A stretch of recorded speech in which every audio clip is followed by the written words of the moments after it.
Greetings, wandering, worldly, positive Sagittarius. My name is Eliane Nicole.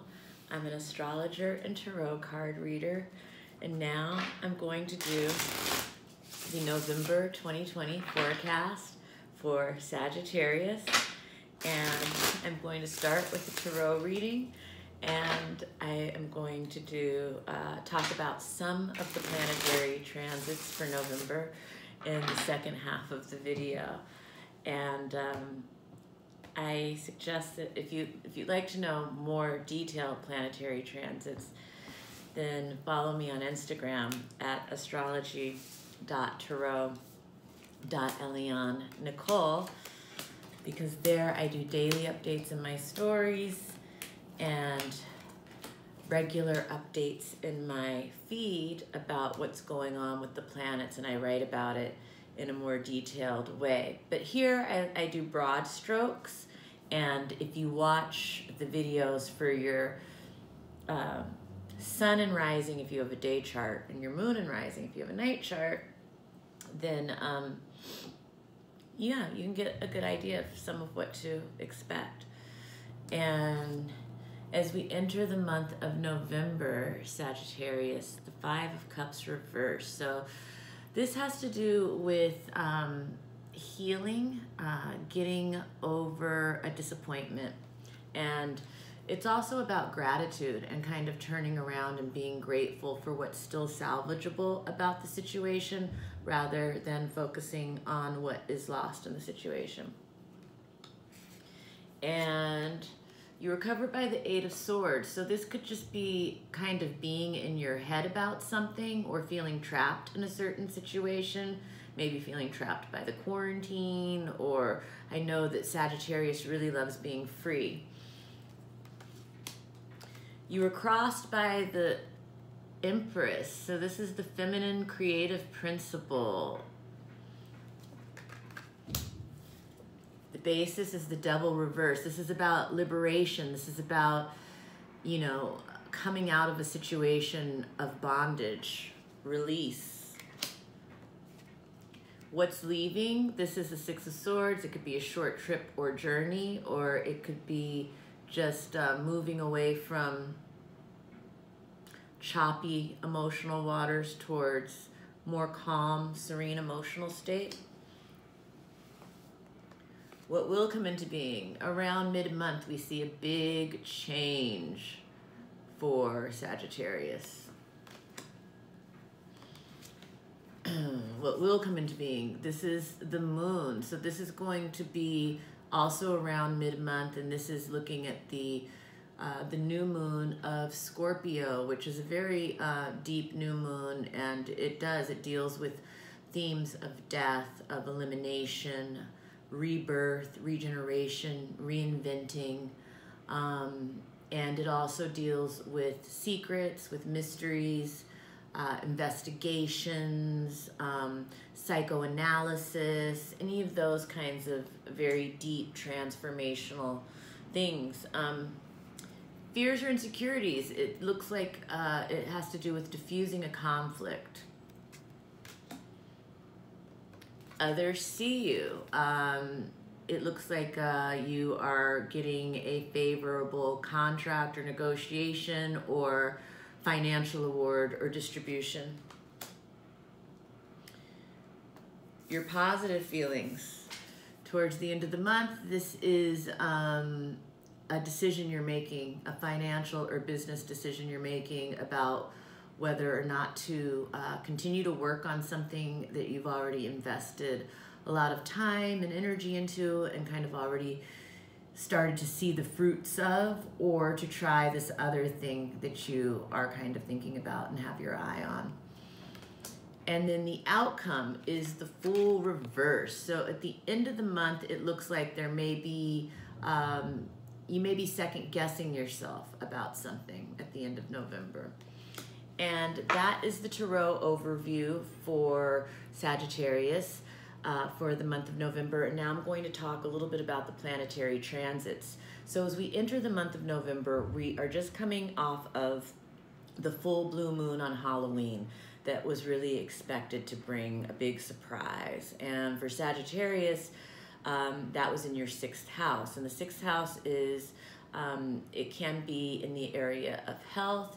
It can also be in the area of staff and employees. It can also be the area of small pets. And it can also be like the area of your daily routine, or else where you're of service in the world. The 6th house is any of those things. And so the blue moon for the Sagittarius rising personality would have brought a big surprise and probably one of those topics in your life. And so the beginning of November, we're entering with very much that kind of vibration going on. It's also Day of the Dead, which is the time of the year where the veil is the thinnest between the realms. So there's this really mystical, kind of otherworldly, rarefied air kind of energy as we enter the month of November. And if you do have ancestors that you want to communicate with or pay homage to, this is a really great time to do that.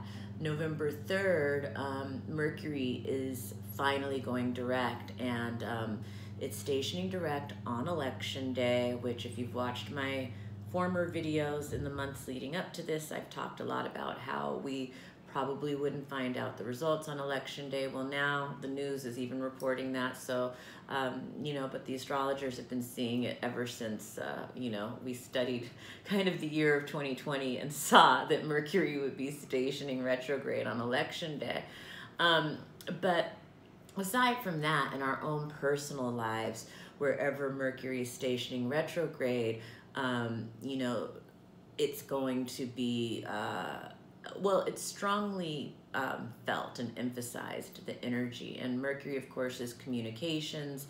It's how we talk. It's how we listen. It's how we write. It's how we learn. And so Mercury stationing retrograde in Libra is in the 11th house of friends for Sagittarius. So if there have been some communication issues with friends and or business associates, groups, organizations, the 11th house is any of those things, it might come to a head at this point, maybe the tensest point, and then I think things are going to start to resolve themselves and get better, and as Mercury starts to move forward. And November 9th, Ceres enters Pisces, and for the Sagittarius rising personality, you know, this is a time really to give some tender love and care to your home base and your home environment. And, you know, it's interesting because Pisces squares Sagittarius, and which is interesting because they're both Jupiter ruled, so you wouldn't think of that. But I understand in this context that, you know, Sagittarius doesn't want to be homebound. Sagittarius doesn't want to stay home. Sagittarius wants to run around and be free. So maybe even though the time is to give some TLC to the home base, you know, that can be a contrary action for Sagittarius to take, who wants to be traveling, wants to be wandering, wants to be free. So, yeah, that Pisces, and you know, there may be some, what's also interesting is with, you know, Neptune for Sagittarius rising in that house of home, there might be some fogginess or vagueness about around home base in some way, you know, and I don't know. So anyway, but November 10th, Mercury is entering Scorpio, and so now Mercury is on the move, heading towards the degree it was when it went retrograde in the first place, which is going to be a relief once it gets there, because I think that that's when we're going to find out who won all the elections. But in the meantime and in between time, you know, while it was retrograde and while it was covering new ground in Libra, now it's getting to Scorpio. And so, like, I don't know, you can look at themes that came up October 13th when Mercury first went retrograde. Those first couple of weeks, those communication issues are going to come up for review at this time. And so, I mean, if you signed any contracts over in that period, if you made any agreements in that period, October 13th to 27th, now when Mercury enters Scorpio, this stuff is going to start coming up for review. Or if you got into a disagreement or an argument or something like that with somebody at that time, now is the time when it's going to come back around to be, resolved or rediscussed. And, anything like that, we're going to start to see resolution, review, and then hopefully resolution of whatever the Mercury retrograde in Scorpio story was for you. And it's in the house of hidden karma for Sagittarius. So for different Sagittarius, that's going to look different, but that 12th house is also your blind spot. So some emotional communication could have come up from a direction that you weren't expecting or something like that. Secrets could have come out, something that you've been avoiding. I mean, all of that could possibly be 12th house stuff. Anyway, there's so many possibilities even within the scale. But moving on, Jupiter is forming a conjunction with Pluto November 12th. That's the third and final Jupiter-Pluto conjunction of the year. And this conjunction is, it's very powerful. Jupiter has been in its fall in Capricorn all year.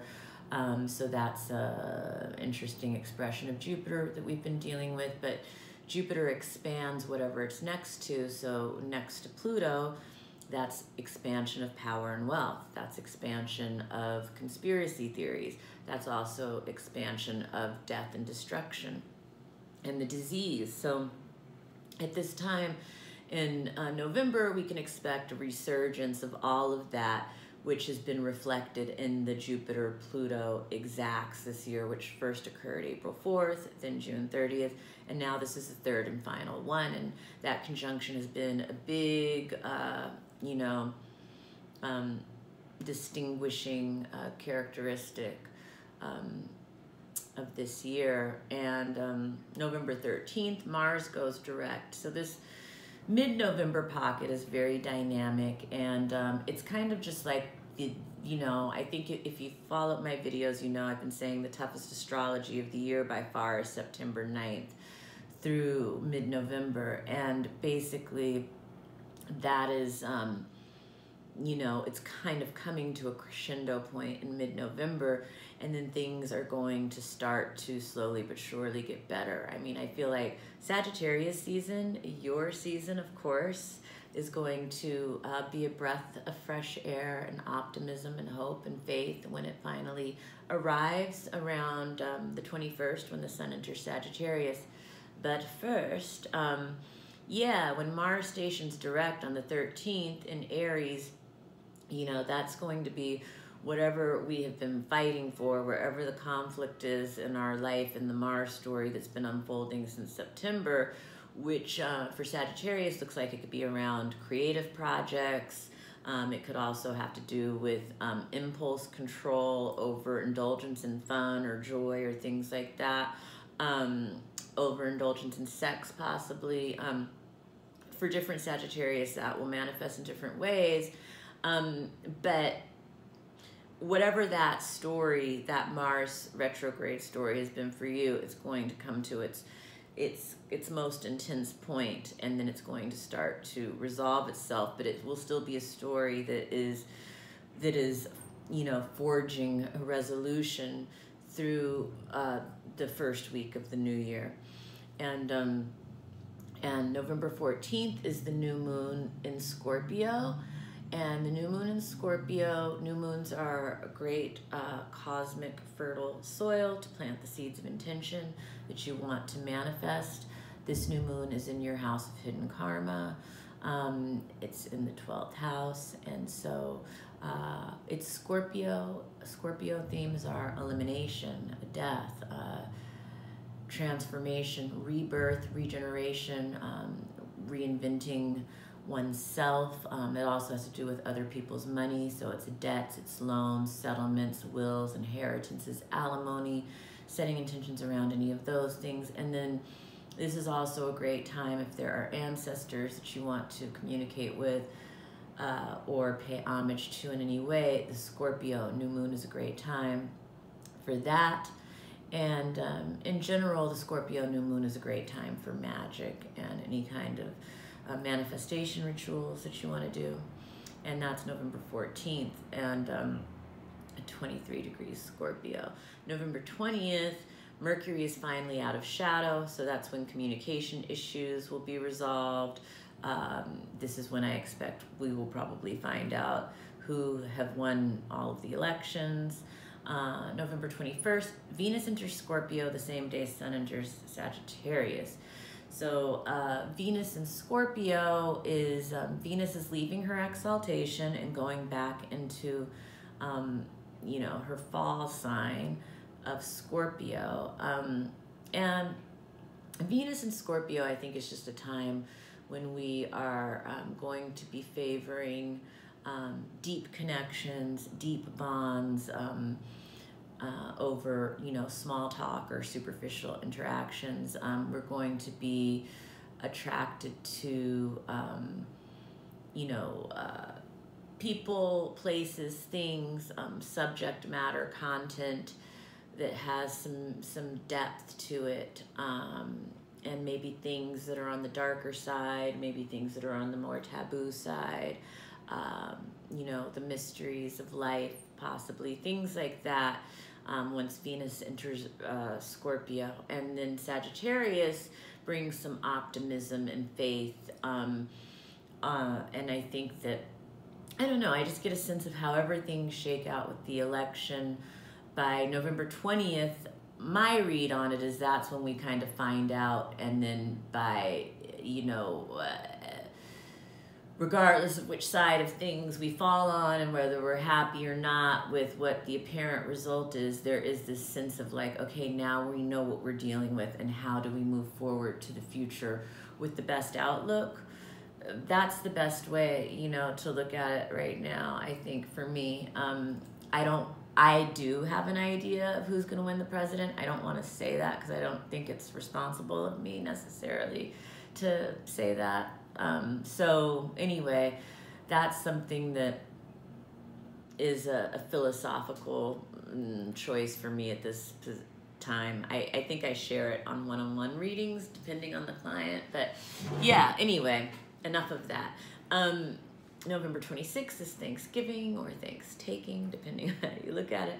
November 28th, Neptune goes direct. Neptune has been an underestimated or an under-noticed, I feel like, player in the whole pandemic scheme. You know, Neptune rules viruses, and Pisces and Neptune, that's medicine as well. And I just think that there is something to do, you know, Pluto, Jupiter, Saturn have been getting all of the attention in the COVID scenario, but really, you know, Neptune went into shadow of the retrograde period March 3rd, and that's really when all the shutdowns started to be announced from kind of like, you know, the major kind of institutions and corporations as we were leading to the COVID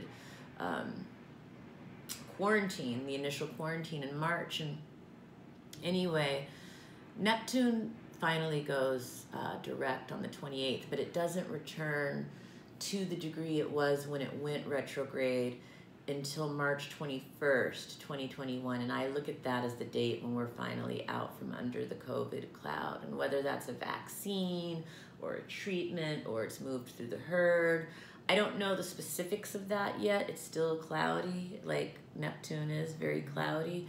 But it does look like that's when we are going to be, you know, getting back to, or not getting to, whatever, stepping into officially what the new normal is.